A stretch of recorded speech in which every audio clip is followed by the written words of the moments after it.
अखण्डमण्डलकारं व्याप्तं येन चराचरं तत्पादं दर्शितं येन तस्मै श्रीगुरवे नमो नमः। गुरुर्ब्रह्मा गुरुर्विष्णु गुरुदेवो महेश्वर गुरुरेव साक्षात् परं ब्रह्म तस्मै श्रीगुरवे नमो नमः।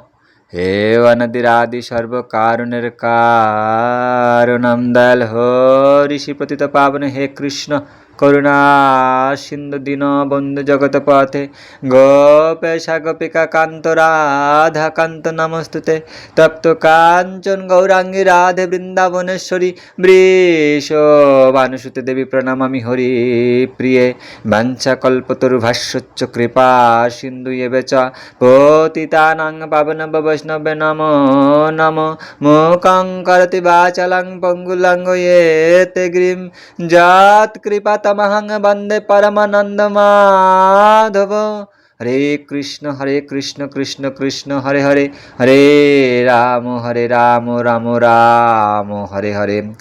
ओम नमः शिवाय शांताय कारणत्र हेतवे निवेदयामि चन्तं नंगति परमेश्वर।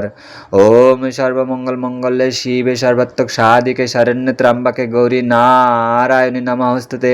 ओम जयंती मंगला काली भद्रकाली कपालिनी दुर्गा क्षमा शिवा धात्री स्वाहा सुधा नमोस्तुते। नमः पार्वती पतये शिवा हर हर महादेव शंभुनाथ की जय। শিবপুরাণ থেকে পাতাল বর্ণনা।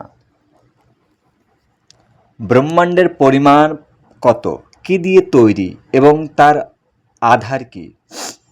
ব্রহ্মাণ্ডের পরিমাপের শেষ নেই, সে অনন্ত।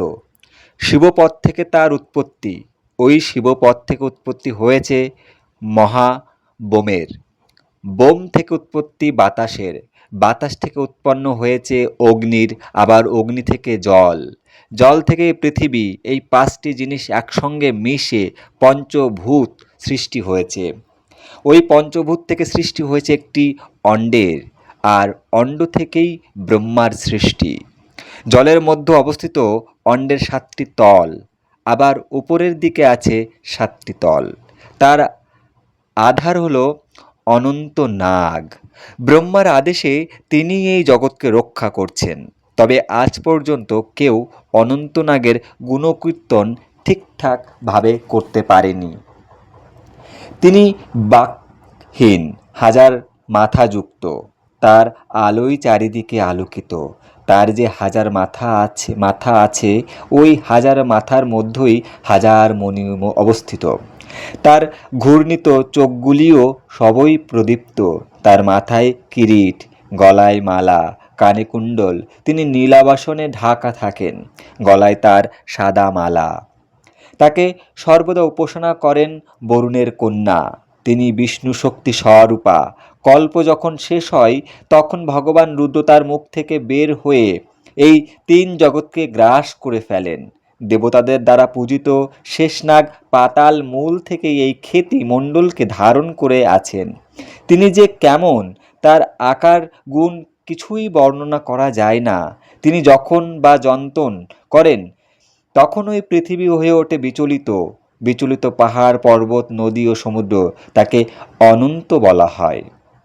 পৃথিবীতে 7টি পাতাল রয়েছে, সেগুলি হলো পাতাল, সুতল, বিতল, নিতল, মহাতল, অগ্রসুতল ও রসাতল। প্রতিটি তলের যতটা বিস্তৃতি তার দ্বিগুণ উঁচু। ওই সকল স্থানগুলি সূর্যকিরণের মতো অতি উজ্জ্বল। সেখানে সুন্দর সুন্দর প্রসাদ ও রত্নের খনি আছে। সর্বত্র দৈত্য দানব ও নাগজাতিদের বাস। সেখানে দেবকন্যারা ঘুরে বেড়ায়। সেই স্থানে শীত ও গ্রীষ্ম কিছু নেই, তবুও সেই স্থান অতি সুন্দর, অপরূপ, জ্যোতিতে উদ্ভাসিত। সেই স্থানে সর্বদা পুংকুস্কুকিল কূজন করে। মধুর বন্য ফলমূল, রমণীয় নদী ও সরোবর, অতি শুভ্র ভূষণ, সুগন্ধ, অনুলেপন ও বীণা বেণু মৃদঙ্গ ধ্বনিতে পরিপূর্ণ। দৈত্য দানব ও মানব তপস্যা বলে সেখানে সুখ ভোগ করেন। এই হলো ব্রহ্মাণ্ডের বর্ণনা। বীণা বেণু মৃদাঙ্গনাং সনা জ্ঞানী চ দ্বিজ দৈত্যরস্যই গৈশ্চ ভুজান্তে পাতালে বই সুখানি চ তপসা সমব্যাপ্তানি দানই বই সিদ্ধ মানই বই। শিবপুরাণ 38। নমঃ পার্বতীপতয়ে শিবা হর হর মহাদেব শম্ভুনাথ কি জয়। নমঃ পার্বতীপতয়ে শিবা হর হর মহাদেব শম্ভুনাথ কি জয়। নমঃ পার্বতীপতয়ে শিবা হর হর মহাদেব শম্ভুনাথ কি জয়।